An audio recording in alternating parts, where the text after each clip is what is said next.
Don't worry about running long because Jay and I think, are delaying because we just recorded Thursday and there's not enough news to record a whole other podcast. Shocking. Yeah. Didn't he steal a trophy or some shit? Was that in the? It's not in the post office. I guess we could talk about that. It's gonna get talked about before for sure. I'll let you know. We'll talk about it because it is very funny. Oh. Hello, everybody, and welcome to this week's podcast. I'm changing up my normal greeting because my wife, who I love dearly, mocked me openly to my face about it. Because yesterday, when we recorded the podcast, my mom had come over in the evening, and she was still here, and I went upstairs to do my thing, and my wife's like, "Yeah, we can tell you start recording," because she's like, all I heard was, "What's up, everybody? Welcome to this episode of That's Pixels," and I'm just like, "Oh my god, she fucking nagged me! Holy hell, shit!" She got my ass. So yeah, this is a video game podcast. I'm your host Brad, joined by my co-host Micah. Hey. And Terrence. What's up? Terrence did not see this news. Micah asked me about it. I figured we could talk about it up front because nobody asked it in the post office, and we will talk about this again. I look forward on the next episode. So, longtime listeners know I'm a fan of the European football, otherwise known as soccer, over here. Because the World Cup is happening in the U.S. next summer, the Club World Cup happens the year before, and that just happened over the past couple weeks here in the U.S. For those that aren't familiar with soccer, the Club World Cup is a functionally useless tournament that nobody actually gives a shit about except for the club that wins, because it's a meaningless preseason tournament that they kind of use as a dry run for the World Cup, just to kind of test the city's infrastructure and make sure that everything, is working as it should for World Cup time, so they can identify any potential issues that they have from a logistical standpoint. But the Club World Cup brings together usually the last World Cup winner, or no, it can't be a World Cup winner because that's an international tournament. They bring together like the champions of the club champions of the different federations around the world. So you'll have like the European champion and the North American champion and the South American champion, and they participate in a mini tournament. And because FIFA is an endlessly corrupt organization that just seeks money at all costs, they expanded the Club World Cup this year to invite more teams, which is stupid. And they got really panicked because like they had games where the tickets were way too high priced, and so they weren't even selling like half the tickets available. So they had to like panic lower prices in the lead up to the game. This is all to say, the really embarrassing story came out. So first, the thing that happened is, so Chelsea, who sucks, won the Club World Cup. Ow. Yeah, I know. That's Micah's club. Chelsea. That's right, Micah's club, as we discussed previously on the show. So Chelsea wins the Club World Cup, right? And our dipshit president is down on the field to present them with the trophy. So the way this usually works, right, is usually like at a tournament when a team wins, like all of their players walk up on stage and they get a winner's medal, right? And they go to this like stage area, and the club captain's the last one to go. And when the club captain gets to the stage, he's usually presented the trophy by some dignitary of some kind. It might be like the head of the federation or whatever the case may be. And then like the captain like lifts they do the trophy lift, and everyone like gets really excited and all the confetti goes off. And it's a pretty common like soccer scene, right? Well, they had our dipshit president hand off the Club World Cup trophy to Chelsea's captain, and then he just kind of stayed there. And like the Chelsea players were like really confused. It's like, is he gonna leave? Like, so we could do the trophy lift? And like even like the FIFA president was trying to like escort him away, and Trump's just like, no, I'm good. I'm just gonna stay right here. And so the Chelsea players were eventually just like, all right, I guess we're gonna do the trophy lift with Donald Trump standing right here. And so they're doing their thing, and he's just fucking standing there like doing his stupid hand clap when he doesn't really know like what to do, but he wants to look like he's having a good time. And then it's funny because like Infantino like comes up, who's the FIFA president, and kind of like moves him into the scrum with the team so that like you can't see him. They just kind of like disappear like Homer into the bush, right? So like that was a really embarrassing fucking thing that happened. Then there's footage of Trump literally pocketing one of the winners' medals that's given to the players. At the club, like you see him, he like I don't know if someone gave it to him or what the deal was, but he like you see him like have a winner's medal in his hand and he just pockets it. He just puts it in his pocket. And then the story came out today. So like Infantino visited the White House a couple days or weeks ago, right? And he brought the Club World Cup trophy with him. And then like Donald Trump said today that like, oh yeah, like I still have it. It's here. Like and they're like, what do you mean it's here? Like they gave the Chelsea. He's like, no. He's like, I have the real one. They gave Chelsea they gave the team that won a replica trophy. Like this is the real one right here. Now, I'm willing to believe, knowing him and how stupid he is, that Infantino might have told him that that was the real Club World Cup trophy and in fact just gave him a replica. Let's hope so.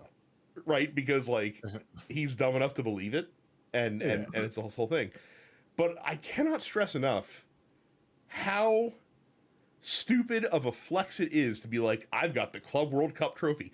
No one cares. Like it's a trophy that nobody gives a shit about. It would be like awarding a trophy for the Pro Bowl and being like, look, I've got the Pro Bowl trophy in my fucking office. Isn't this cool? Aren't I awesome? And people are like, no, dude, like it's the fucking Pro Bowl. Nobody cares.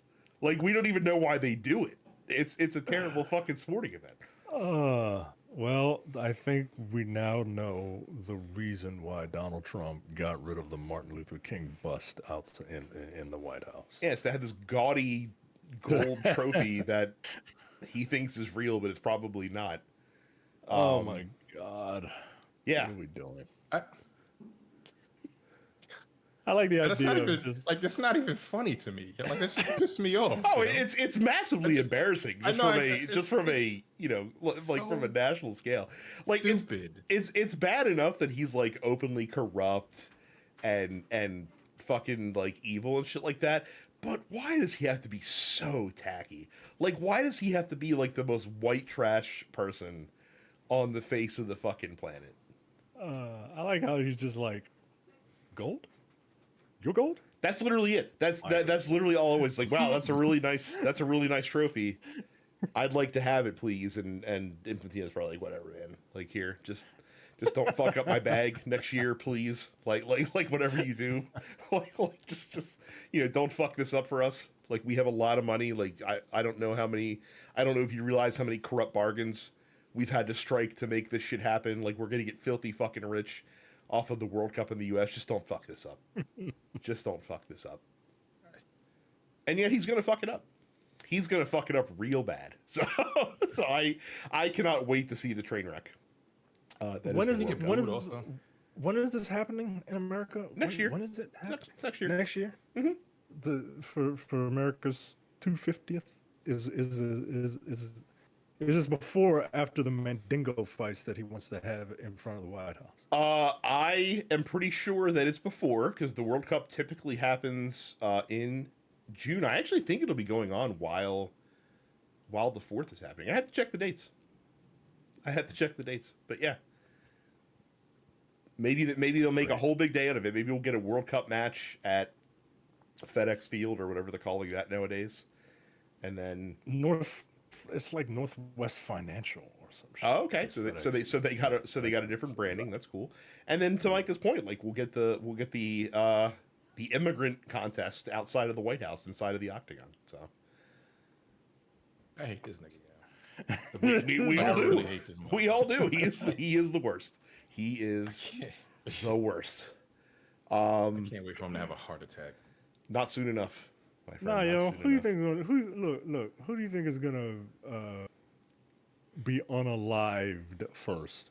Hulk Hogan or Donald Trump? Trump, just by proxy of the fact that he's older and his diet is probably like massively worse than Hulk Hogan's. I would have to imagine. He is, but he doesn't have the mileage that Hulk Hogan has. You know what I mean? That's true.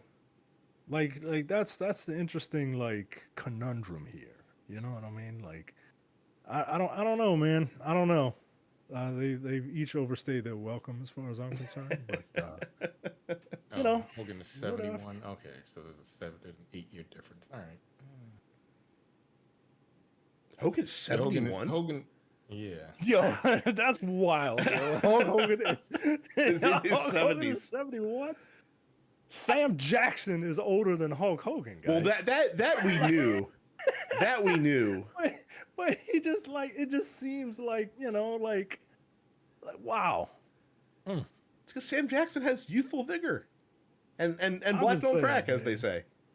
I'm just saying, like, god damn, yo. Like Trish Stratus is 50 Mm-hmm. and looks 30, but Hogan is 70 and looks 80. It's wild. Well, yo. part It's of wild. part, Genetics part are of the other wild, problem. man. Well, part of the other problem is that for whatever reason, like I've happened to be watching a lot of clips that happen to contain like a lot of 80s like baseball in them, and like players in the 80s who were in their early to mid 30s look like they're 45 or older. No, that's just a thing in general. Like, yeah, that's like us Negroes talk about that quite a bit. yeah. You see If you look somebody- at the cast of Cheers, all of them motherfuckers was in their 30s or 20s. Right, and they except for In Woody the- Harrelson, they all look old as shit. Yes, you are 100% right. But that doesn't seem to happen as much anymore either among us whiteys. I feel like white people are aging more gracefully, at least in their 30s and 40s. Maybe not so much when they get beyond that. I've seen, I think it's directly proportional to how evil you are. It's true. Right? That's true. We 'Cause, have like, seen that Sith Stephen corruption. Miller- Yeah, Sith corruption does corrupt, for sure. Yeah. even Miller isn't even 40 yet, right? No. Right. That's what I'm saying. He's like 38 years old. You know? Oh, Some me shit like that. and Jay did this on the podcast several months ago when his name first came up. You guys quickly Google a person and then tell me how old you think he is. The person's name is Emil Emil Bove Bove, and see a picture of this dude and tell me how old you think Emil Bove is. I'm trying to find a picture. This is one of Trump's deputies at the Justice Department. He nominated him for a federal judiciary position. He sucks. Damn, he looks late 50s. Yeah, he looks like Oh, he's 58, 59. Yeah. I would say he's probably in his mid 50s. He looks like he's like 55 on well, not this picture. This one picture with like it's like his face is flying southwest where you know you get to check all your bags with you. Yeah, he's got the jowls, he's got the bags, all He's got that a stuff. Vin Diesel-esque look, but he looks older than Right, old Vin Diesel. He's in his, Emil late 50s. Emil Bove is 42 years old. Yeah. That's a fucking lie. No, he's not. Oh my god. For those listening at home, you can play the home game version of this. Yo, But that's yeah, outrageous. All right. Well, yeah, directly proportional to how evil you are. Because Jesus. yes, No, he's not. he No, is. 1989. He is. It says between 43 and 44. They don't Okay, even sorry, really- I missed by a year. My apologies. You missed by a year. I It says- can't, it says I can't 81. believe I misaged this 60-year-old man. You see me? By 20 years. Right. Good lord. Oh shit. Yo, he's my age. Yeah. Oh, God, my man. God. Yo, he looks like he's 60 years old. That's insanity. Yeah, well, you know. Evil ages That's you, a but shame. somehow allows you to live forever. Which That's the trade-off. as we man. learned, That's as we that's just like Billy Joel said, only the good die young. So yeah, man, it's the Palpatine thing, man. Like it's you live forever, but god damn. this is a video game podcast. Only That nigga look old as fuck. really one game to talk about this week. I got the Patapon 1+2 remake that came out on PC and Switch this past weekend. It's been out on PlayStation for quite some time. This is just a direct upscaled port of the PSP games that came out all the way back in like '05, '06. I want to say like those games are like Yeah. 20 years old at this point, which is kind of crazy. Um, and they're exactly as they were. Like Patapon, for those not familiar, it's basically a real time strategy game. But the commands that you issue to your troops are done in a rhythm based style, where basically it's a call and response thing where you input a specific command to a beat, and your Patapons carried out on the battlefield, and kind of the whole thing is being able to not only read and react to what's going on, but also keep the rhythm and make sure that you're inputting the commands correctly as you go through. And Patapon's great. I like Patapon a lot. It's a very fun game. It's got a sick soundtrack, as you would expect from a game that is rhythm based. And it just kind of like reminds me and makes me sad that we don't get games like this anymore. It seems like from big publishers. Maybe Nintendo will still put out a weird one every now and then, but for most part, like the AAA publishers have kind of left this style of game to the indie space. And not that the indie space isn't doing a great job with that style of game, but I do wish that we had more weird games like this that actually had like a bit of a budget behind them sometimes. Like not a game that's going to be massively appealing. Like the Patapon games were certainly popular on PSP, but they weren't like selling gangbusters. Like this is a type of game that appeals to a very, a small niche of people. It's not going to be a mass market type of game. But Yeah, that's and you nailed it. That's why they don't do it. exactly. 'Cause, people they don't want to risk. It's not even that people won't buy it. It's just that they don't want to risk it. And yeah, it's That's just right. another. That's just another like side effect of rampant like capitalism, right? Like you you don't want to take chances on things. It's weird, man.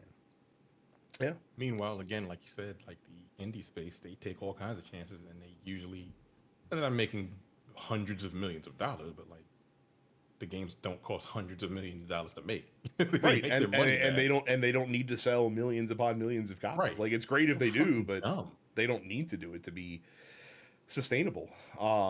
And look, like so the same developers or much of the same team, the same creators are making a spiritual sequel that's coming out soon called Ratatan, which the demo is available on Steam, and it's pretty good. It definitely seems like, hey, what if we learn some modern game design lessons and apply it to this formula, basically. But yeah, just really cool stuff, and kind of harkens back to an older time in gaming that we just don't see anymore. So I was looking at something. I think it was yesterday. Matter of fact, I was looking at something that when they were talking about Roblox and like the state of gaming now and what people want to hit big and how they get like monetization of games and things like that. Do you know how much Roblox is worth? I do. Why, Micah? Do you have any idea how much Roblox is worth? Because No idea. this is like the model that like a lot of these companies are trying to hit at this point. They're just making these bullshit fucking live service games and all this other stuff that people can like create new games in. I guess I think that's what they wanted to do with Mind's Eye. Mm-hmm. Only use kind of crypto or whatever the fuck bullshit NFTs. It's worth $72 billion. What? Roblox. Roblox? Yeah. Yes, it's worth $72 billion alone. God, I hate just like I was never like with it, right? Like I was never like on the bleeding edge of anything. But like I'm just out of it. I'm just out of anything that's hip and cool and, Well, and to current. be Like you're clear, not 7. I'm about to say, to be clear, Roblox is popular because it's popular with the youth. Like that's like our generation and the generation behind us isn't really like keyed into Roblox. Like Roblox is pretty much like if you are like at this point, I feel like the oldest like Roblox players might just be getting to their late teen years. Like might be just getting to like their 17 or 18-year-old years essentially. But I feel like Roblox has been around forever, though, It right? has been Like, around it's for a been around very for, like, long time. Yes. it's been around for like 2 decades, right? Yes. Has it? Yeah, It's it been has. around that long? Yeah, it really has. Damn. It didn't blow I up didn't even know that. until yeah, it didn't blow up until much later, but it has been around. But also the key to Roblox's success is the fact that they've basically like designed a tool set to create like a content mill by their Yeah. players. Like their players are what's creating the content for that game and getting paid like a pittance. Meanwhile, like the developers are making a shitload of money from the Robux and the different things you can buy for your characters and the different outfits and all that kind of shit. And they're kind of relying on their players to prop up the game itself. But also something that I was listening to some people like Roblox kind of exists over here in like the broader gaming space, like even most like gaming podcasts you don't listen to don't can't speak intelligently about Roblox because it's just not something that we're very familiar with. But for a lot of kids, like Roblox is like their hangout space with their friends. Like that's where they go to socialize with people that they know and things like that. Yeah. I on vacation, right? On vacation, we went and we talked and we hung out with some of my son's younger cousins, right? And the one of them, he's like 7, right? And he was just like watching YouTube, right? Mm-hmm. Like just for enjoyment. And I pull my wife aside and I say, "We like, he's not. You see what they're doing right now? Like we're not letting him watch this the second we get out of this door, out of this house, because it's just nonsense, right? It's just Mm-hmm. nonsense and nonsense. Like at least I guess Roblox is like, I mean, do you have to think with Roblox at some point? I would assume. I mean, if you're creating stuff, sure, but you don't have to create anything. You can just experience Like what they're other people have watching, created. like they're watching YouTube shorts of just like people talking, and but the thing on the screen has nothing to do with the thing that they're talking about, and it's and they're watching people like this is what I can't stand. Kids sitting there watching other kids play with toys and games. Motherfucker, you got all these goddamn. You see all this shit behind me? Not all of it is mine. You got a bunch of toys back here. I don't want to see you watching some kid play with toys that you have. Like I don't know. I don't know. I'm feeling old, man. And It's this me not knowing anything about Roblox other than it exists and it's making all the money just made me sit in my old man bag. not to defend influencer culture at all, but just I'd like to bring up a counterpoint, Micah.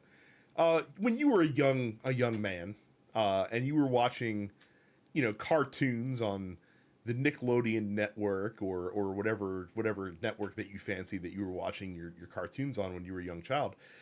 In between the points of action, what did you observe on those? Oh, advertisements. Yeah, advertisements of kids playing with Advertisements. toys and Yes. games and stuff like that, right? Yeah, but it wasn't like I mean, it wasn't like, It's hey, like a 30-minute fucking video. These little niggas playing that shit. right, right. I, I'm not I watching influencer 22 minutes worth of advertisements, Brad. Look, influencer culture is just the evolution of the toy commercials Oh from my back in the god. day. And Oh look, my I'm God. as disgusted by the commercialization of our entertainment as anyone else out there. But I'm just saying that this is not a new experience by any stretch of the imagination. Don't get old, man. Don't get old, people. Speaking Seriously, of man. speaking of commercialization, if you want to join our Discord, go to densepixels.com/fans to join up and talk with other listeners of the podcast. You, of course, can follow us on YouTube by going to youtube.com/densepixels to subscribe there. If you prefer your podcast in audio form, just search for TMP Studios in the podcast app of your choice to find us, the Apocalypse Black and Black Cinema, and the Look Forward Political Podcast. If you'd like to support us with zeal, go to densepixels.com/premium, just $5 a month to support your favorite independent podcast network. And as I mentioned last week, you can also check out my new newsletter at mindswept.com. Club. All it costs you is your email address, and you'll get some musings from me delivered to you every week. Sometimes about games, sometimes about politics, sometimes about other stuff. This week's newsletter will be about games. We're going to talk about why AAA publishers don't embrace the early access model, even though it would probably benefit them to do so. So again, that's mindswept.club. The news. The really fucking weird story. We missed this by a day. And it's been kind of like we've been seeing a little bit more and more as the kind of days go along. So Subnautica was a very popular survival game. I would argue one of the top two survival style MMO games that are out there. Made by publisher Unknown Worlds, and the game was so popular that Krafton Games, which is I believe a Korean publishing house, picked up Unknown Worlds, and I think they paid like $500 million or something like that. And Unknown Worlds has been working on Subnautica 2. It was thought to release later this year in early access. Has not done so yet. And there was a bit of a kerfluffle back on July 2nd, because Krafton announced that Steve Papalstis, who was the CEO, my apologies, Steve Papalstis is taking over as the lead, taking over the CEO for Unknown Worlds, because they replaced Ted Gill, Charlie Cleveland, and Max McGuire, who were the founding members of the Unknown World Studios and the main driving force behind Subnautica 2. And then a week later, Krafton announced that Subnautica 2 early access would be delayed until 2026. The announcement said that the game was in good shape, but close testing revealed some insight that there were a few areas where we need to improve before launching the first version of Subnautica 2 to the world. Along comes Jason Schreier, and Jason Schreier reports, actually, according to the ousted founders of the studio, that the game is actually ready to go into early access right now. But the reason that Krafton delayed it into 2026 is because they signed an agreement with the studio when they acquired them back in 2021 that said if they met their revenue targets by the end of 2025, the studio would receive a $250 million bonus, which was to be shared amongst the 100 or so members of the team, with some members of the team reaching bonus money that was in the seven figures. And obviously, with the delay, those revenue targets are extremely unlikely to be hit.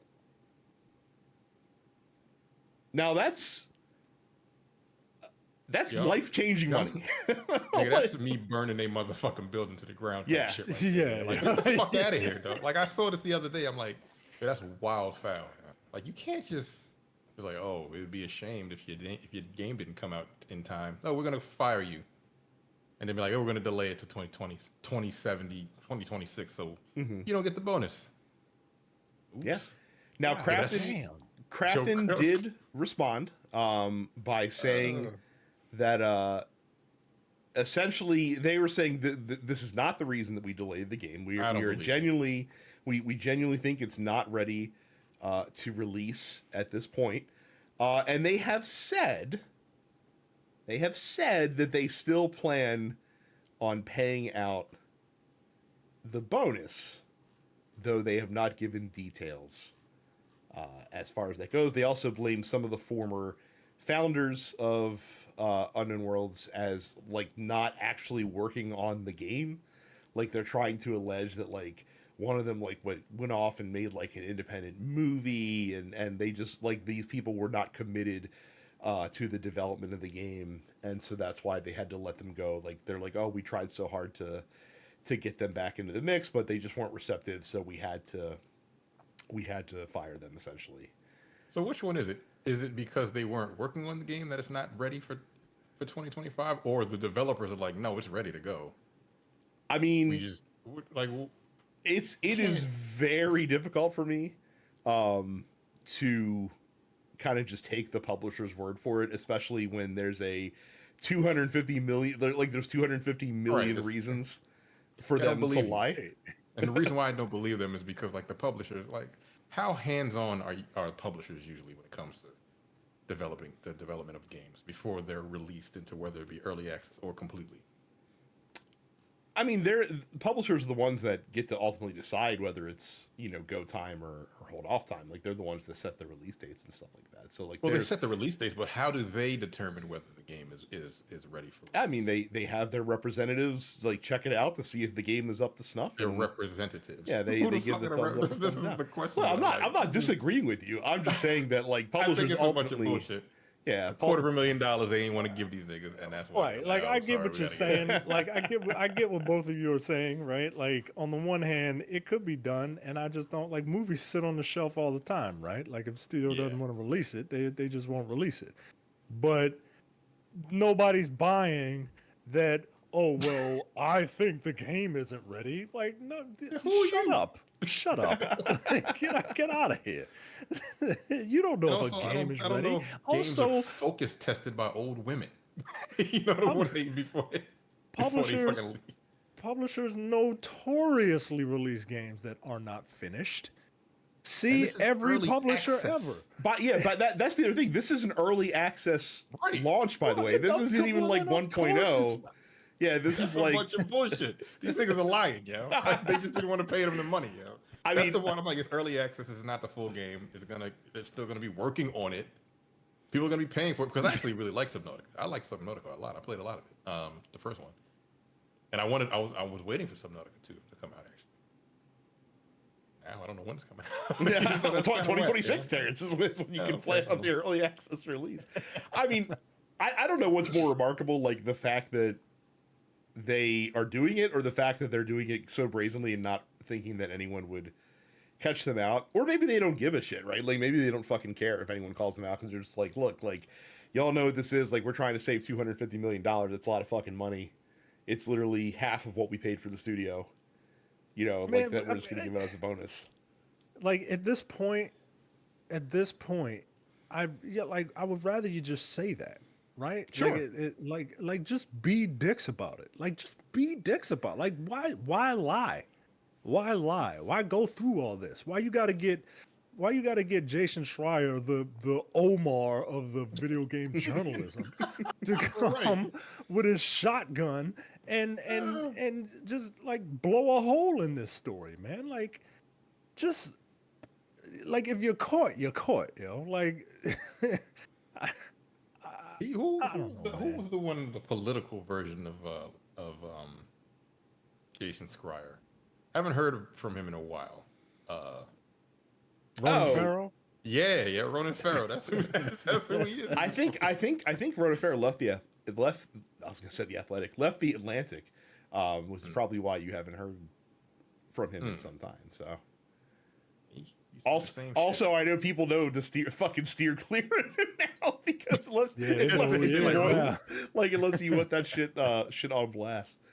So yeah, that's Jason Schreier. Like, look, don't fuck with that dude. He'll find out if y'all niggas are lying or not.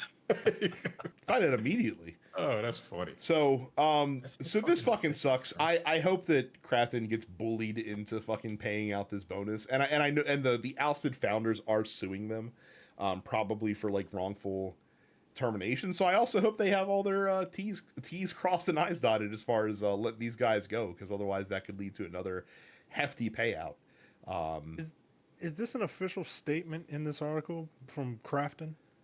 The middle of the page where it's Krafton's commitment to its promises and rewarding employees.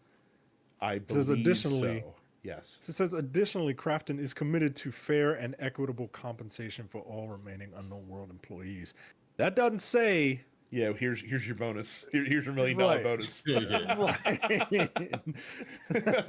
That says what they think is... That is... Man, God damn it. Get out of here with your stupid rhetoric. I mean, look, to Terrence's point, like, if I were one of those developers that were still at that studio, and, like, I don't know what I'd be thinking right now. Like, I know that I'd be, like, fucking every day talking to my boss, like, when we get that money? When we get that money? Where's the fucking money? Come on, Like, what man. the fuck, man? It's just it's just cruel. Like these And people and have here's all the the thing money in the world. here's the thing that's so insane about it. Like, yeah, is $250 million a lot of money? Yeah, it's a fuck ton of money, right? But like, Subnautica is really popular, and Subnautica 2 was probably only going to be more popular. So all you had to do was not fumble the bag, and Krafton would probably make that money 20 times over back. You know what I mean? Like it's just gotta wait a little longer for it, right? Like I guess they're like, oh, bird in the hand and whatever. But just like, dude, now you fucked up, like you fucked up publicly. You've kind of tarnished the image potentially of this new game that you have coming out. Like at the very least, like even if people still want to play it, like it kind of has the ick around it now because everyone like a lot of people know the story, the story and stuff like that. Just it's amazing how much like just fucking doing nothing. Like I've seen like jokes and shit like that. Like I wish like there should be a job where like someone hires me to pay and they pay me like $5 million a year. And all I do is they come to me and like, hey, we're thinking about doing this, and I tell them whether it's a good idea or a bad idea. And if they just listen to me, like they'll make that money back like 50 times over, just because like all you need is someone that has common sense in the room to be like, hey guys, this is probably fucking stupid to do this. You Like need why? a common sense consultant. Right. Like, Yes. God So damn. yeah. Also, $250 million is a big fucking bonus, yo. Like, Yeah. like, whew. But that's what they agreed to when they signed them on. That was probably one of the. That's what I'm saying. Yeah, it's probably one of the incentives that Unknown Worlds is like, fuck yeah, like we'll sign on the dotted line because it's like, hey, we're gonna They get had 500 million. Yeah. They had no intention of paying that shit. Oh, of course not. We'll They're like, give you sure, we'll give you a bajillion-dollar bonus if the game sells. This well. is, I mean, whatever. funnily enough, you see this a lot in sports where like players will have like incentives in their contract. Like if they play X number of games in a season, they get an extra bonus here. If they, like if they score X number of points Yeah, and you get a certain number of stuff like that. tackles or whatever. Right, and then you'll see like, oh, like magically at the end of the season, like the team, like the team's holding back this player from playing in this game. Like why? Like Right. even though like, oh, we're protecting him from injury. Like no, you're not. You're just trying not to pay this extra $1 million, you assholes. Like we all see what you're doing. Oh my god, So. dude. Speaking of problems with money, the last news story we had this week is kind of a disconcerting one for me. So a firm who is probably the most known like buy now pay later, like kind of like instant advance crediting thing, that you see online in a lot of shops and stuff like that. They announced a partnership with a gaming commerce company called Xsolla, which will allow a firm to bring their buy now pay later plans to games that use Xsolla's payment tools in the United States, with later plans to expand over to Canada and the UK. Apparently, like Xsolla right now, publishers they work with Dying Light publisher Techland. They work with the aforementioned Krafton, who also publishes PUBG, among other games as well. And they've worked with Fortnite developer Epic Games. So for those that don't know how these like buy now pay later plans work, like generally they're like, hey, like you can either pay now for this thing online that you're buying, or you can pay it off in 4 monthly installments of X amount of dollars, and as long as you make the payments, like you pay 0% interest, and that's all well and good. But then if you miss the payments, you get hammered with a shitload of interest payments on the back end. Obviously, these plans are definitely targeted to people that are less affluent, that have less money, but still want to buy nice things. I don't want to go as far to say that it's predatory, because I don't know that I would say that much, but it does open the door for people who might already have spending issues, let's say, to get themselves into more spending troubles by making it easier to buy things like games, or God forbid, microtransactions in games with buy now, pay later models. They've already implemented this on like Uber Eats. Yeah, DoorDash. People are DoorDash and DoorDashing. Uber Eats. Yeah. You Essentially can use a layaway. firm to do the same shit with fucking DoorDash and Uber Eats. It's insane. Yeah. Yeah. Like Jesus. Yeah. Because we're winning, guys. We're winning. Yeah, this is. Hey, man. I do Inevitability, think. I guess. Like the way things are going. Look, I do actually think. I do actually. For this instance, I do think this is predatory. Mhm. If you go to like Amazon or something, you can buy something with a firm or whatever. Like if you need something, all right, fine, whatever. It's your choice or whatever. But like I don't know, this feels different. This feels different because it's not like a tangible item. Mhm. Like this is like using a buy now pay later to pull a slot machine. And in hopes that you get something good, even if you know what you're getting. It's not.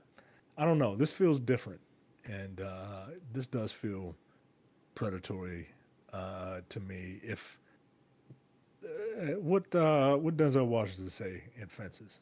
Something like if he ain't buying that television until he got $250 clear. All right, yeah, if you got, yeah, this is not. Look, I would I, urge you to not do this. Um, I wouldn't do it. I don't. I'm not sure if it's 100% predatory either. But like, it depends on the audience. Mhm. And video games, a lot of these games are geared towards children. But the thing is, like, that's up to the parents to be like, you can't use my fucking card for that shit. Get the fuck out. Yeah, I'm about to say, parents, just make sure, Like, like, you better- if you have kids, just make sure you're securing your account Yeah. purchases with a password or something along those lines on your console. Yeah, you gotta know what of your kids are choice. fucking spending money on. Like, what Mecha Break came out, and it's 1.0 came out about a week and a half ago. And the game is fun, but I don't know if you've heard the backlash for that game. I don't know if something like Mecha Break would use this. I could see them actually doing it because they have like skin packs that are like 50, $60. Mm-hmm. And people are like, what the fuck are you doing? Like there's a Man, specific pack on Diablo there. 4 looks It's like a bargain by comparison. right. It's like right. $7. Jesus. And like again, I kn- it goes back to like the prices that they put on these packs and shit like that. Like, I remember when I was playing Apex Legends, I would tell you guys like there's a gun skin that's $20. That's crazy. That doesn't make any sense to charge $20, but then you have people that pay that. I'm like, that's like 5 indie games that you could Yeah, put a lot of time into. You spent it on a fucking skin that's got like a little smiley face on it.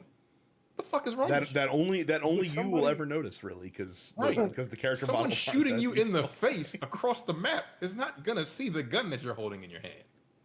But It's but such a here's the weird thing, right? man. But here's the thing, like I get microtransactions. I don't get the pricing, but somebody does, and somebody calculated that there are enough whales out there Yeah, that's the that will fucking buy wild part to me. the $50 skin, as opposed to I guess guppies or whatever. Like not a lot of like a bunch of guppies buying a $5 skin is Right, not and now equivalent those to- whales will potentially have a way to say, man, I really don't have that $50 right now, but I can Right. I can do I can do $12.75 4 times over the next 2 months to pay for this. And Like, no and that's the problem. thing, right? Like now they don't have to worry about the whales. No. They can worry about the guppies, right? Because the guppies will just be like, "All right, whatever. Here's my 12.50." I don't think I so can do though. this I really don't like I don't think this is going to get any more people to buy into this stuff that don't do it already. I think all it's going to do is get the people that are already heavily invested to invest even more money. But this time it's not money they have to have. It's money that they don't have to have. And they can just pile it up. And that's the thing about those, like, using those buy now pay later services. To Micah's point, like, if you're like I've certainly used shit like that before, where I'm just like, man, like, I don't have like the $600 to buy this thing right now. It's like, but yeah, I'll have it over the course of the next 6 months. Like I'll have it in the next 2 months. Like I just don't have it right this second out of pocket. So like I'll do that and then I'll pay it off in 2 months and it's no big deal. But I'm also not buying like 5 items within a Yeah, month's you can time do it. of buy now, Yeah, pay later. You know what I mean? Like it's not like yeah, you can run like all. You can have a bunch of them concurrent, right. and that's not that. Yeah, that's yeah, that's And they not don't That's and they don't dangerous, stop man. you. And they don't stop you. Like they run a credit check, but as long as your credit's not like a flaming dumpster, like they're probably Right. gonna let you have the money. So As long as your credit is like not two, like then, right. whatever. So I mean, this is incredibly dangerous. It's inevitable that something like this is going to happen, but all it's going to do is exacerbate the problems around microtransactions that are already well exacerbated in this industry. And so I really, like I said, if you're inclined to use this kind of stuff, please don't, and certainly not on anything so trivial as a video game or microtransactions within a video game.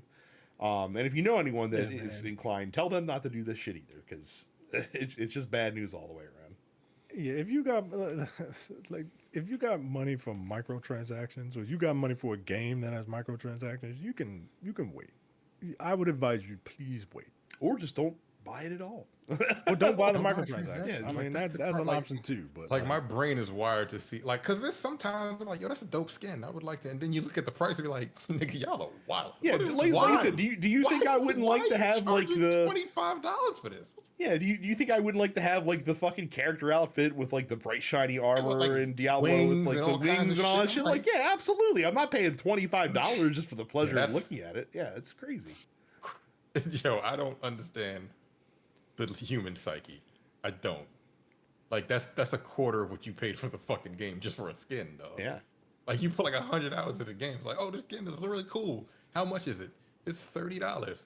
Okay. Yo, that's 5 games you could have bought on Steam sale or some shit like that. But you decided to buy it for use a skin. I can't. My brain. That's nah. I think you have a mental disability at that point. Like, what's wrong with you? Yeah. I mean, a lot, but, If you but, do but a lot of that- people do. Like that's the problem Maybe, with that as like, well. Like a lot of people, their brains That's why are I just don't not, like you know. that those gambling sites. Like all of what them.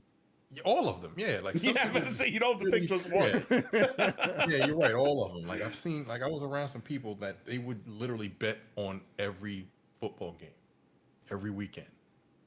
And I told him, I'm like, yo, you have a problem, bro. And he's like, I know. And I'm like, what the fuck are you doing? He's like he just blew like $2,000, and like it's just because he can just do it from his phone. You do it from your phone. I know It's just two like people like that. I'm I like, know yo, two what people the like fuck that. are you doing? You just like losing money? That's insane to me. That's I crazy. But when you hit, it's like, oh shit, I hit. I just But made that's what they're doing. $2,000. They're chasing Yeah, that. They're chasing the high. Not with money, dog. Not with money. Nah, man. Like I told you, I was playing Balatro, and I ain't like that shit in that game.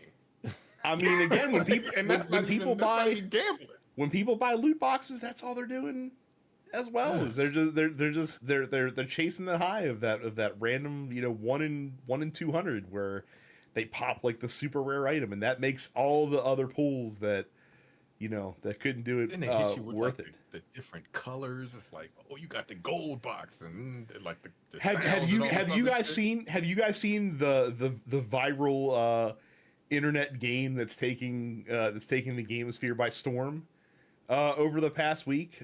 Terrence, you will find this incredibly disgusting. Micah, you might be somewhat intrigued. But it's that Umamatsume game, which is like the horse racing game, but instead of horses, you have anime girls that just have like horse ears, and it's and it's a gotcha game. It's a gotcha game. So they put a gotcha game inside of a horse racing game, is what they did. And so it they're just so happens that the horses got big tittied women with fucking horses. yeah. So it's like so you're getting the God. gambling squared aspect of it, because you're betting on the horse races, not with real money. You're like you're betting on your horse to win, or your girl to win, your Umamatsume. But you have like the pools of a gotcha game where you're trying to get like the 5-star horse girl, apparently. Look, I was commenting about what those kids were watching, But like, I guess this is the same thing, right? For adults, like, just hey, here's this, bright shiny thing that's gonna last for 10 seconds, and then off to another one. I don't know, man. Like we used to do it with trading cards, right? Like I get the feeling, right? But like trading cards are something tangible True. and something that you can Resell. possibly resell. Yeah. Yeah. This is literally nothing. This is It is a digital uh, item that you don't even own technically, That's as right. we keep finding out through all these EULAs and stuff like that. Like if they close up shop on that game that you invested hundreds of dollars into, congratulations! Like all of your purchases go with it. The memories you get to keep though, but Yeah. but your microtransactions they stay over there with those guys. So oh well, not to pivot from bringing the room down, but join our Discord at denspixels.com/fans, because when you do, you get to ask us questions in a little segment that we call the Dense Pixels Post Office. I totally forgot to ask for questions, so I asked literally right before the show started, and you guys came through, as you always do, starting with Mark saying, what is the worst mass-produced snack food ever made? Peeps. That's a good one. And Peeps is good. Twizzlers. That's going to be an unpopular one with a lot of people. That is unpopular. I like Twizzlers. Yeah, Depends My on the wife, flavor. my wife loves Twizzlers. They I don't literally get the appeal. make me nauseous every time I eat them. Yeah, I don't like the smell. Yeah. I don't like the mouth. Not a licorice guy. Not a licorice guy. Never have been. Nah. So I don't know, man. We don't eat too many snacks. And we try not to eat shitty ones. Candy corn is pretty terrible. yeah. Oh, That's just wax. yeah, candy corn. Isn't Carrie Who the fuck candy is that? Who corn? made that? Isn't I think Carrie's a candy corn defender on the pod. It's unfortunate. That shit is candle wax. It's just candle wax. Oh my goodness. Anthony, he has a question for a specific question for two of us. I guess Terrence, you're gonna have to No, answer for the three of question us. Yeah, that yeah, he he'll answer intended that for last Carrie.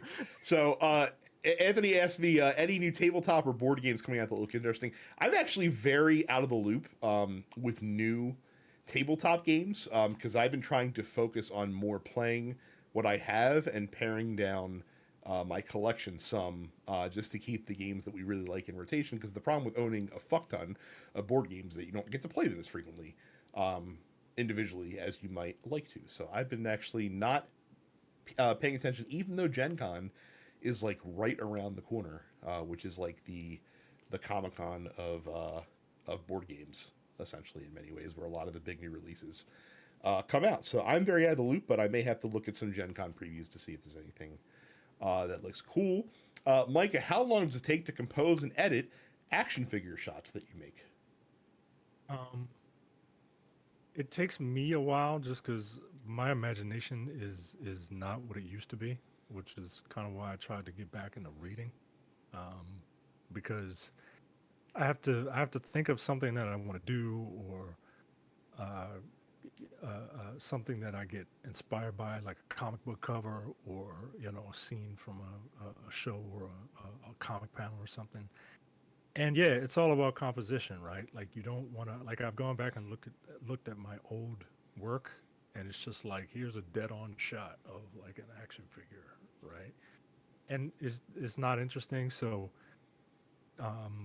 I try to look for different, like when I know what I want to do, like I have that Hulk figure back there, and I know what I want to do, and I'm just trying to figure out like how to compose the shot. And I'll take like hundreds of shots. I'll take like hundreds of them with different lighting and different positioning until I can kind of get the image that the composition that I want. And then editing is not too bad because I don't have a lot of props, so I try to do a lot of portraiture, and the editing with the portraiture is not that bad. It's all about like how to layer the photos with the different lights that I have, right? Like I'll take a picture of something with a light here. I'll take a picture of something with a light here. I'll take a picture of something with a light here. Then try to get the image that I want, right? Like I took a picture of this one Superman picture that I got that I took inspiration from a comic book cover. And that is composed of like three or four images. Um, and a few of them are just like completely silhouetted so that I can give the illusion that the thing that Superman is carrying is casting a shadow over half of his body. And I paint that onto the different layers. So it doesn't the editing doesn't take long, but the composition can take me a while. Like like I think the most I did was like 150 shots on one image just to kind of whittle it down and get the shot that I really like. But I like it. It's fun, and yeah, I like it. And my wife doesn't make fun of me about it, so that's all I really need at this point. Just don't laugh at me. Hey, the end result's dope. They Like, really you are. can't make Like, fun of somebody. That's fucking dope as shit. yeah, for So it's like, someone, you for someone nerd, who like, is no. by your own admission an amateur, you definitely have professional looking outcomes. So. Thank you. Yeah, she could not give a shit. So it's very nice to hear someone say that they like it. Thank you. Yeah. And Terrence, what artists are you looking to collab with for video game music stuff? Well, Clip's new album just came out last Thursday, and Pharrell did the beats. So Pharrell, fuck it. That album is fucking dope, by the way. Like, let God sort him out. I know none of y'all listen to hip hop, but you know, I don't listen to music. it's just a dope album. I might listen to it. Everyone says it's good. It's very Beach good. Boy It's has 50. Beach Boy has one or two. To me, meaning to ask y'all since it's been a minute, how's y'all's Monster Hunter Wilds experience going? I'd have no time to play, and I want to get back to it soon. I've actually fallen off pretty hard on Wilds after getting through most of the high rank campaign. And the reason why is that so far, the treadmill has not been quite as good as it was in Rise, for example, which is the one that really kind of got me on the franchise. And the performance issues on PC are really issues hard all to around. ignore. Yeah, Say well, I it's mean, all fucking around, but terrible. yeah, it's like it's one of those things like I didn't care when the game first started because I was, getting through the story and just kind of learning the mechanics, but like once you go on like once you know the game well enough that you're not like thinking about everything you're doing, it makes it a lot easier to notice some of the fucked up shit that's happening like in the background. I don't think the RE engine suits itself very well for No, not for this. at all. Not for Because this. it was terrible for what is it? Dragon's Dogma 2. Yeah. Same shit, Yeah. same issues. So maybe they need to not use that engine, but that's their preference. I don't know. Well, maybe just not for heavy like fast paced Yeah. action games. Don't use That's what I'm saying. Like, Yeah. don't use it for like open world or action. But like Resident Evil, it's fucking perfectly Yeah, fine. it looks amazing. It's amazing. Yeah. So, Mike, have you still been playing Wilds? No, I haven't picked it up in a while. It's like you said, it just kind of I feel like I've gotten everything I need out of it. The only thing that would get me to come back is if I decide, hey, maybe I should try a different weapon. Right. But I like the weapon that I have. But maybe I'll pick another one and then that'll get me back into it. But no, I haven't jumped back on it in a while.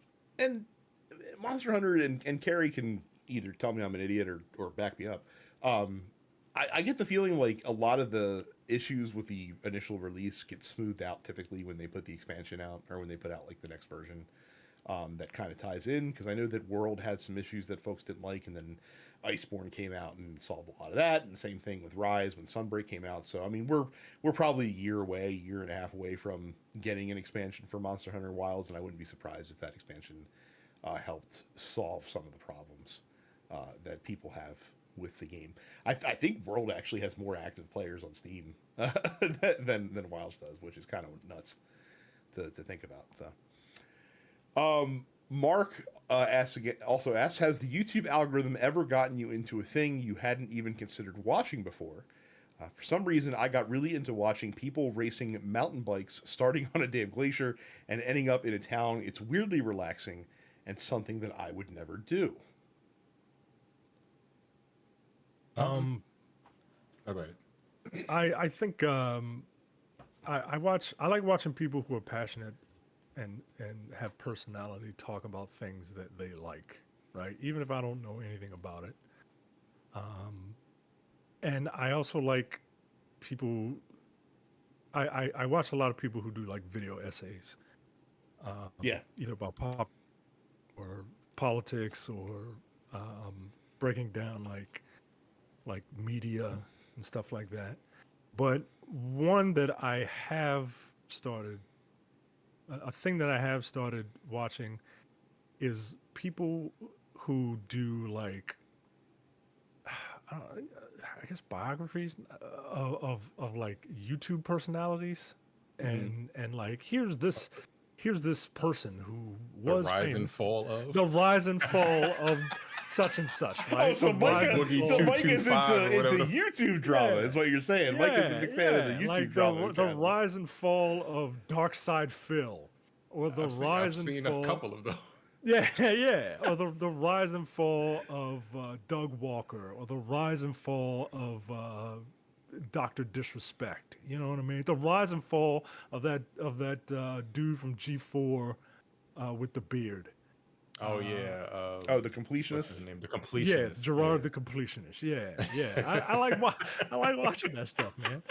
I was like, you know what? Yo, they're My life very is well going pretty produced, well. Yeah. I'm not robbing charities. I'm not defunding people. I'm not committing fraud. I'm doing all right. Yeah, that's really funny. I'm the same way. I watch the same shit. I feel like we have a very similar algorithm. Video essays, the rise and fall of. I recently, because last month was like the 2-year anniversary of the Titan sub imploding. Oh yeah. And I watched one, and then they just started fucking recommending me like a whole bunch of other ones. And then I watched the one on Netflix. That dude was fucking crazy. Duncan Rush. He was a lunatic. He was a psychopath. Like legitimately. I don't know. He could afford to be. He had billions of dollars, so you know Well, you can but, like, afford to be a little he- eccentric when you don't have to worry like about eccentric. everyday He was concerns. like, I'm building this Yeah. sub, and we're not gonna get it classed, and we're not gonna get it certified. It was made of carbon fiber, which is terrible for underwater. Fucking, it's just, and he killed those 4 people, man. It's fucked up. Yep. Super fucked up. But yeah, like I started watching. Like, I'm right there with you. Like those rise and falls are really funny. Yeah, I love it.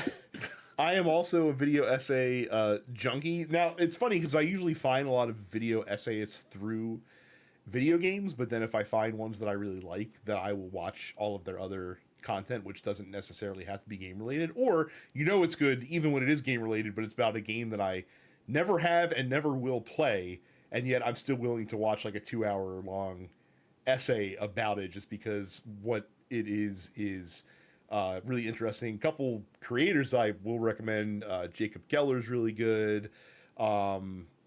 The guy that does folding ideas, whose name I can't remember. Yeah, I can't remember his name. Dan, I think it's Dan Olsen, something like that. Yeah, Dan something. Yeah, he's really good.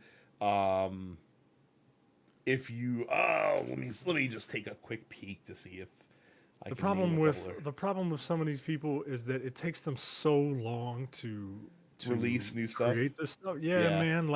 I fucking hook this shit to my veins, Oh, man. H Bomber guy. How can I forget the most prolific of them all? His last one came out like 2 years ago. I know. about Dude, plagiarism. I want. Can I tell you something? I have watched the Tommy Tallarico I've seen H that, like, Bomber guy one 3 or 4 at times. literally at least like I watch it like at least once every 6 months. Like I just keep natural. It's so good. It's so amazingly good. And again, if you walk into it not realizing like what it's about, like it is one of the greatest that's the bait and oof dot switches. whatever. It's the oof. Yeah, it's the that's oof. that one. The oof one. Yes, that is hilarious. it is one of the greatest bait and switches of all time. And it's like 3 hours long. But it's Wait, is that- amazing. It's so Yeah. good. it's so I well think done. The plagiarism one is like almost 4 hours, if I'm not mistaken. That's another. Yeah, It's the very plagiarism is Another- 351. It's another one of those Yeah, bait and it's long switch as videos where it's like, hey, Very this is good. about plagiarism. Actually, it's about one guy that we're going to spend an hour and a half on because holy shit. So yeah, those are definitely some good ones. And especially like folding ideas. There's a lot of he has probably the best like hit ratio. Like he did the famous one that he did was about NFTs.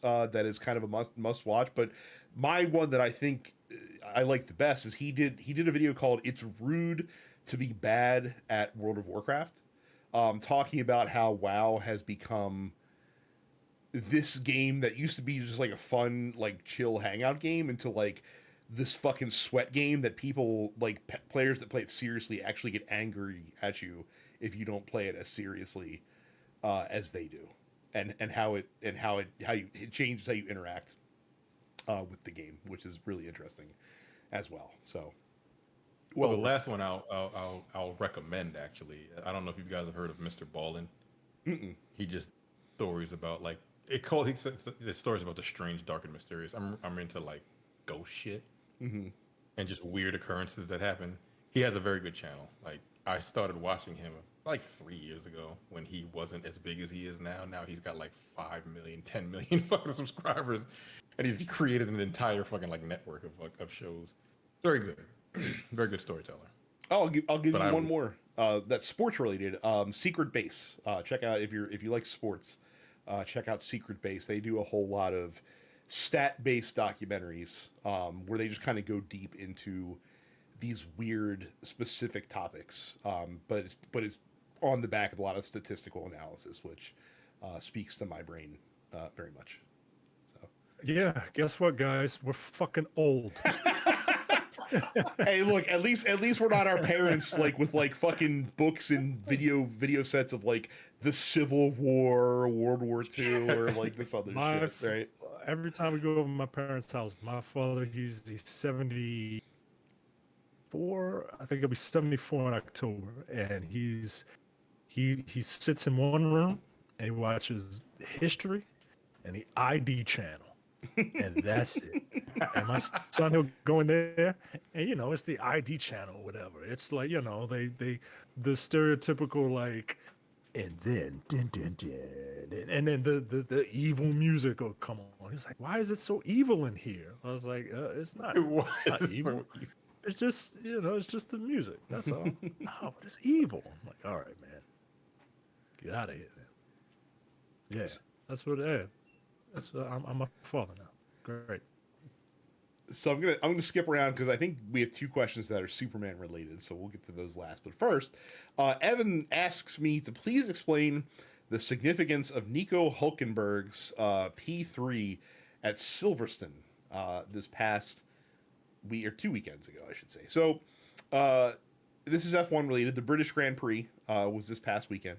It was a classic race thanks to the fact that there was a lot of rain coming in and out of the forecast during the race, and nothing fucks with a good race like a rainstorm because it completely blows the planned strategy by the teams out of the water because you have to use specific tires when it's wet. Otherwise, you'll go all over the road, and there was a shitload of cars that crashed out of the race because of the rain, and there was a ton of safety cars and stuff like that. And what it led to was a third place finish for one Nico Hulkenberg of Germany. Now, you guys might not give a shit about this, but it was the feel-good story of the F1 weekend because Nico Hulkenberg has been in F1 for quite some time, but has never really been with any good teams, and had, up until this weekend, he had the record for most F1 races in a career, 239, without a podium finish in any of them. So he was good enough to constantly keep a seat in this sport where only 20 people have a seat, but he was never good enough to make it to the podium in any of these races. There's actually a famous clip that from an event that he did like 10 years ago Maybe not 10 years ago. It might have been worse than that. But he did like an appearance at a Microsoft store at a mall somewhere where where the race was happening, and these kids like were clowning on him, like asking him like, "Well, how many races have you won?" He's like, "Oh, I haven't won any races." And they're like, "Oh, like you don't like you never won?" He's like, "I've actually never been on the podium before." And these fucking 10-year-olds are just clowning Nico Hulkenberg, and it's like the saddest fucking thing that you ever see. And the first thing I thought as soon as he cinched up that podium was, "Fuck those kids at the Microsoft store, you fucking assholes!" Like Nico Hulkenberg showed you, you fucking pieces of shit. He was really excited. The crowd was really happy for him. He did like it's so unfamiliar to him that like he didn't even realize that like he had to bring his helmet with him into the cooldown room. So Lando Norris, who won the race, brought in his helmet, and Hulkenberg's like, "Why are you bringing that?" He's like, "Oh, you're supposed to put it over." He's like, "You're supposed to put it over here." Like he had no fucking idea what to do. So it was just really cool to watch him win a race. And like I said, he now no longer has the ignominious record of 239 starts without a podium finish. Or do you plan to watch that F1 movie? I will end up watching it at some point. Look, I mean, it's like a movie-ass movie, right? Like it's especially it's a sports movie, so look, it's a sports movie-ass Right. sports movie. But I'm very curious to hear your take on it, to see like how authentic they were kind of able to make it. Sounds good. I mean, it looked good to me. You know. No, I mean I've seen clips. It looks incredible, and I mean like you also have to realize that like the last two seasons of F1, like Brad Pitt was constantly at the racetrack because they were filming scenes like for the movie at all the races and stuff like that he was going to. So like it's yeah, I'm sure they made it look amazing. I know the story. The story seems a little ridiculous. Like, doesn't he play like an old ass guy that gets dragged back into an F1 car? Yeah, he's a Gary Stu, right? Like he's like perfect, right? Even when he's not perfect, he's like, oh, okay, wreck that. Oh well, now I got it, and then he's just like perfect. So. And he's using like these. It's look, it's a movie ass movie, right? Like it follows the same beats as it follows the same beats as Top Gun, right? Like it's Top Gun on the ground. I mean, the reason they're doing this, A, to make a shitload of money, which they will, but B, I'm sure this will attract even more people to F1 who might not have had. Yeah, and isn't Apple getting TV rights to F1? They are bidding for TV rights for F1. Whether they'll get it or not, we will see. But they are bidding for them, right? Yeah, because I thought I saw something where ESPN didn't want to match it, so they were like, "Y'all got it." Well, the problem there, the only problem for ESPN, like the reason the ESPN wouldn't want to match it is because you can actually, and this is what I do, like you can actually just stream the races through, like I pay F1 like $80 a year, and I just watch it through their app instead of watching it through ESPN. So like a lot of people just go over the top with F1, but maybe if Apple buys them, they'll tamp that down a little bit. We'll see. I wouldn't be surprised, man. It'll all be just to push this movie. Right. 100%. That's how much money they got. Yeah. Yeah, I think I've read somewhere that like Apple bid like $150 million a year, which I'm sure for them is like nothing. Yeah, whatever. like for we're charging $3,000 for a phone, baby. Yeah, like it's $150 million a year. Oh, for the world's second most popular sport, like yeah, no problem. We'll easily pay that. You got it. All right, so the two Superman questions. Beach Boy says, with the amazing movie that is 2025 Superman, do you think we'll actually get a Superman video game? A good one? And if so, what studio do you think could shoulder the burden? I am a 90s kid, so I remember Superman 64 very vividly. He doesn't put this in here, but I'm assuming he means parentheses negative as far as the remembrance of Superman 64. Yeah, I don't think you can make a Superman game with the spirit that Superman is meant to have, because if you give like the Superman is a character that's kind of, if you give a character these type of powers that Superman has, and let's say you put them in a game, they're not the first thing you're going to do is you're going to want to wreck shit, right? You're not necessarily going to want to, you're not necessarily going to want to, like, because human beings aren't wired like that. Yeah. Right? You put someone in it, you give someone, they're going to want to fly around, they're going to want to bash stuff, right? Because they're going to want to try out Superman's powers, right? It's gonna be Hulk Ultimate Destruction It'll be Hulk Ultimate Destruction. or Prototype. Right. And then at that point you're not making a Superman game. You're making a Hulk game, right? And it's not like it's not like Spider-Man, where Spider-Man is like, okay, he's beating up these thugs, but like, yeah, he can knock their jaw off their face, but I don't know. There's something about it, man. Like, I just don't see it. What was that game I would that love came to out be in like proven wrong.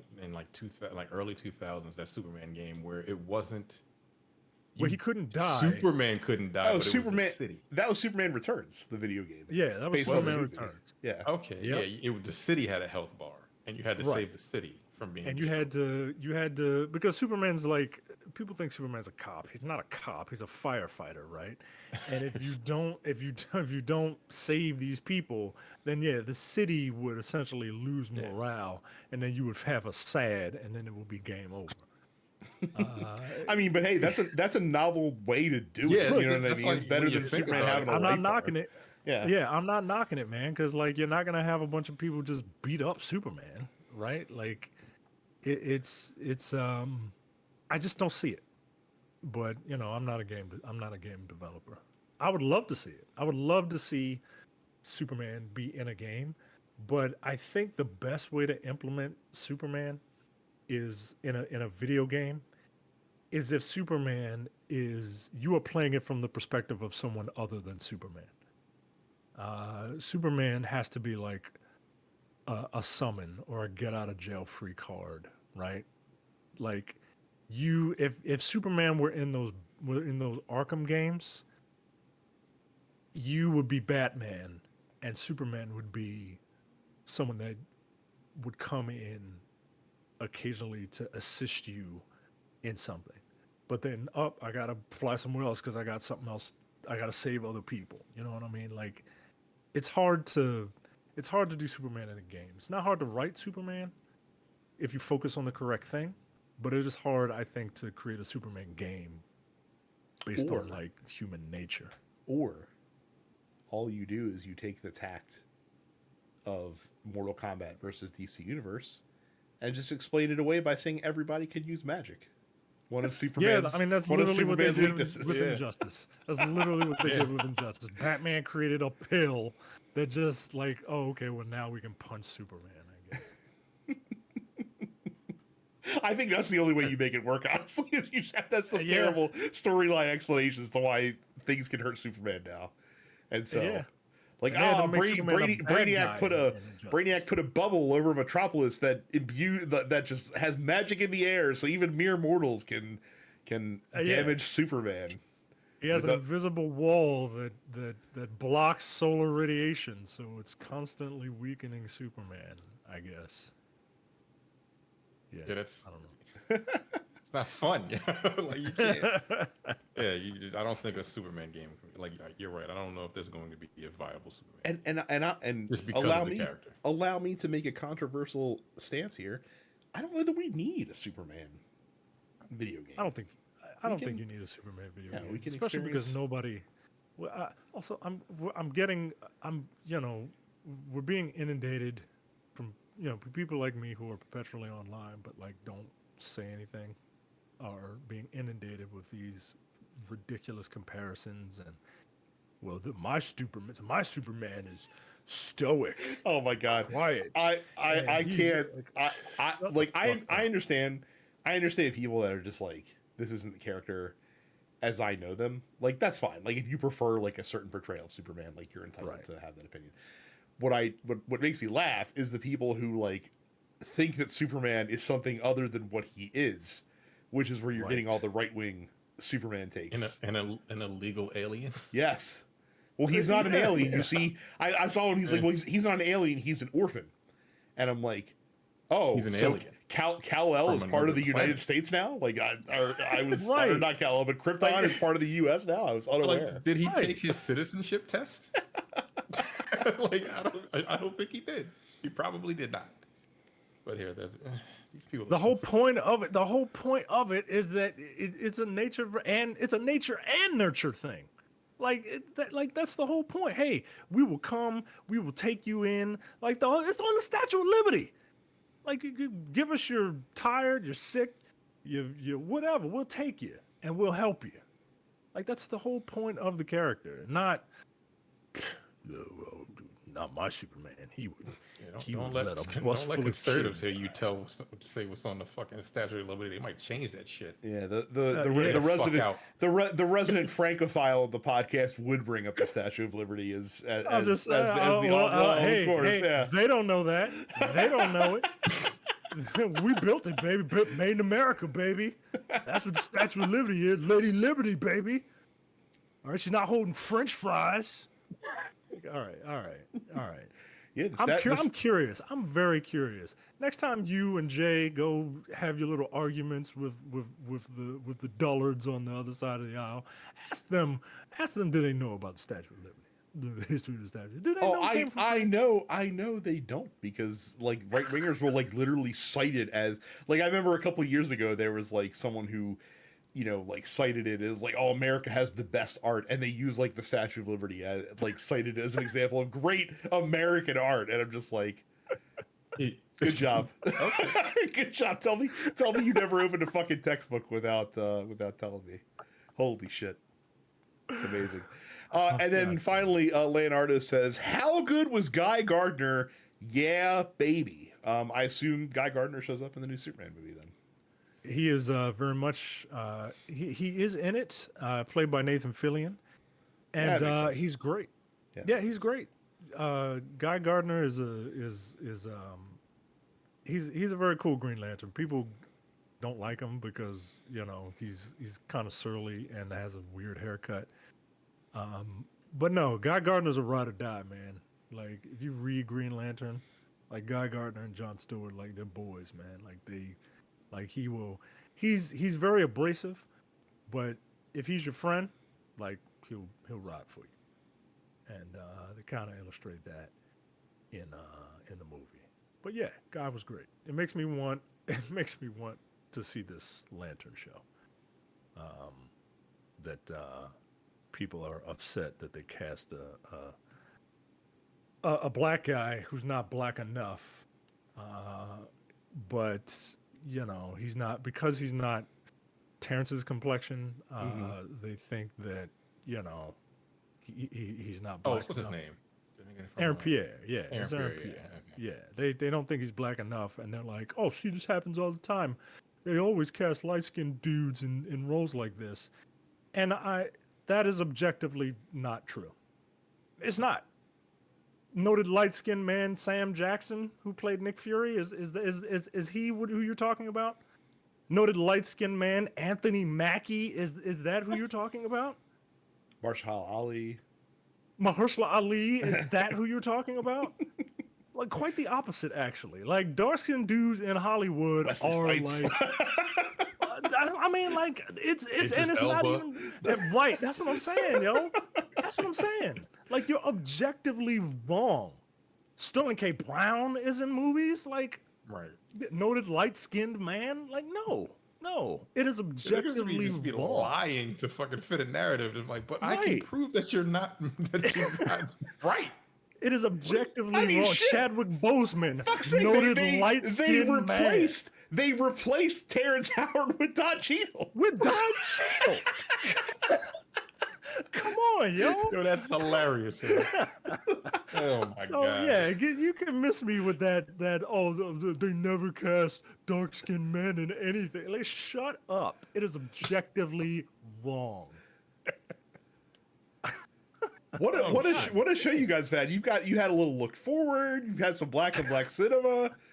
We serve the full breadth of the TNP network. I got just one last thing I want to talk about for like a minute or so. I know neither one of you watched Evolution last night. No. You shut your mouth. You shut your whore mouth. You saw it? Yeah. Oh, you were home by then? Or yeah, I watched it. Oh, that was the best PLE they put on this year. To me, I agree. Next to maybe the Elimination Chamber. And look, Naomi absolutely deserved that cash in 100%. because she 100%. gave Jade Cargill the Her best best match match. I've ever seen her in. Point blank, period. Yeah, man. That was a very good PL. I was like, this is really fucking good. Like almost every match. No, all the matches were good. I think Even the every fucking match Royal was Rumble good. match I was liked every match, even shit that I didn't understand. Like I don't watch NXT. I know who Yeah, I don't. Jordan Grace is. I didn't know who the champ is. I still don't know who the champ I don't. is. They're good. And I I know know who I know Mariah you don't May watch is. WWE at all, Brad. You just Mhm. kind of falling off. But like I would check it out. Like the women had a point to prove. I heard it because was good. This is the first time in 7 years that this is the second one. And by the way, I the do first like one was how 7 years ago. on the back of you, Terrence, saying this is probably the best premium live event they put on all year. In the press conference afterward, they're like, "Hey, Triple H, you gonna make this an annual thing?" He's like, "Probably not." Like what the fuck, man? Like WrestleMania sucked. The Saturday Night main event was trash. like, everything has been terrible this year.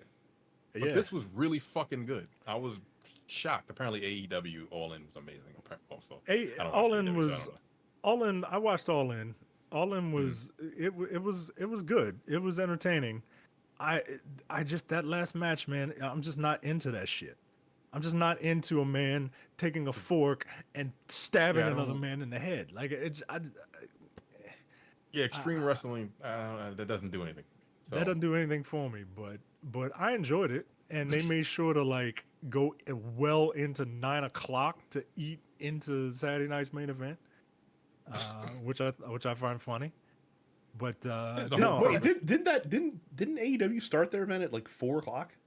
Yeah, they started AEW it was at like 3 6 o'clock. hours long, nigga. Yeah.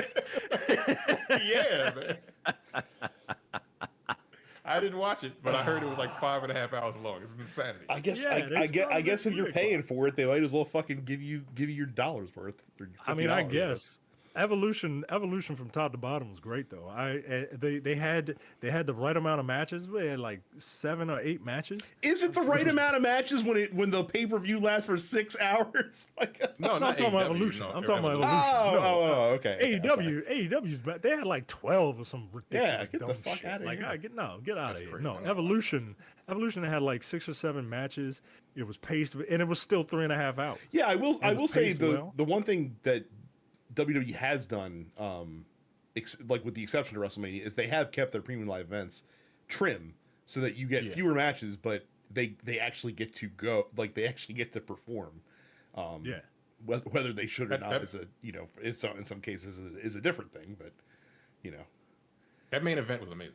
Like I think Io Sky might be the best person on the roster.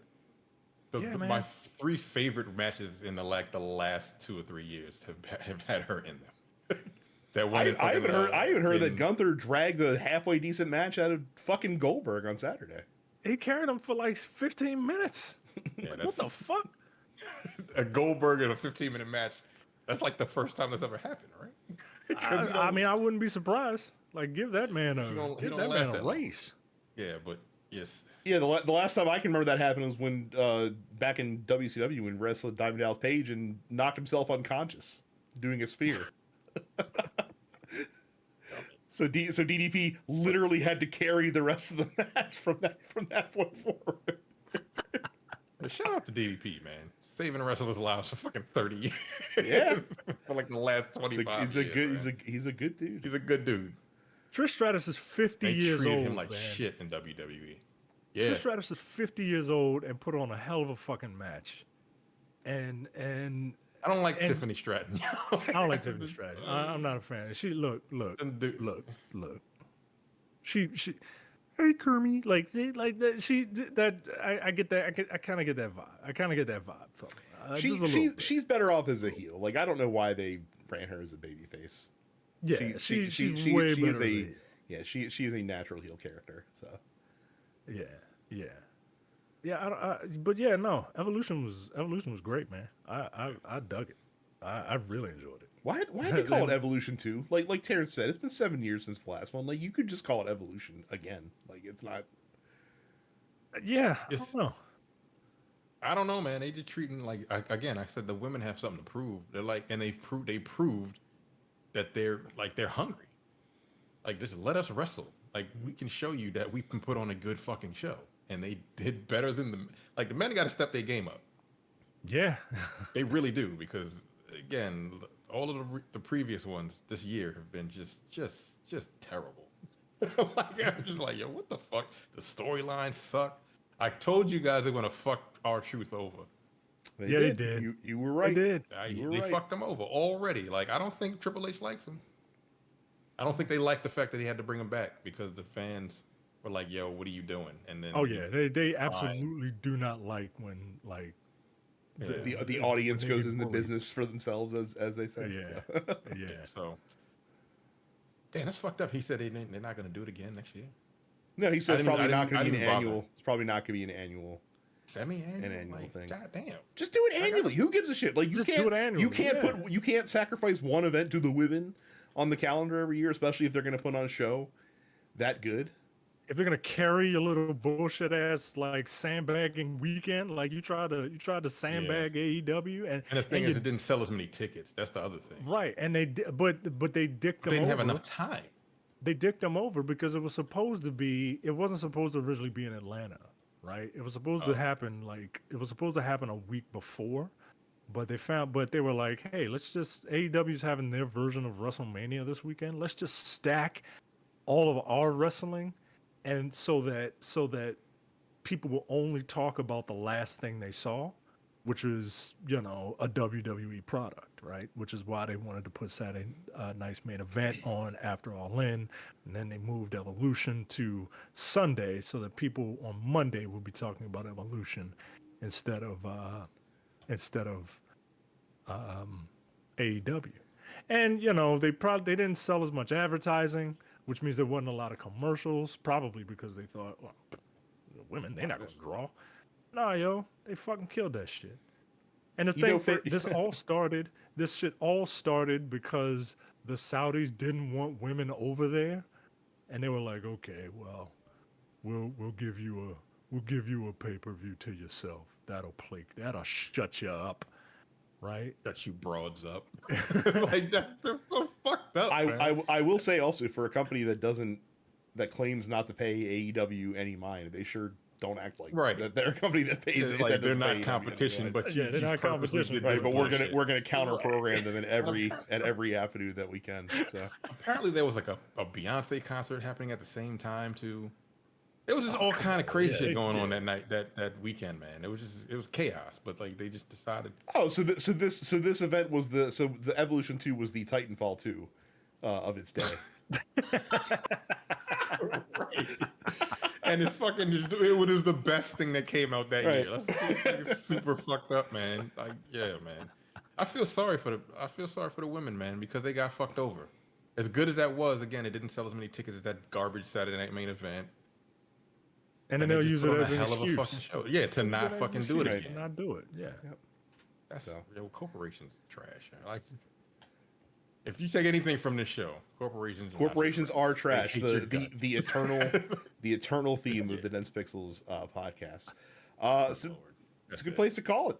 Thank you guys very much for watching and listening. Again, don't forget to check out all the other TNP Studio shows on YouTube or your podcast app of your choice. And we'll see you all the next time. You're watching the Dense Pixels YouTube channel. Click the subscribe button while you're here and make sure you check out our weekly podcast where we discuss the latest gaming news and our impressions on what games we've been playing.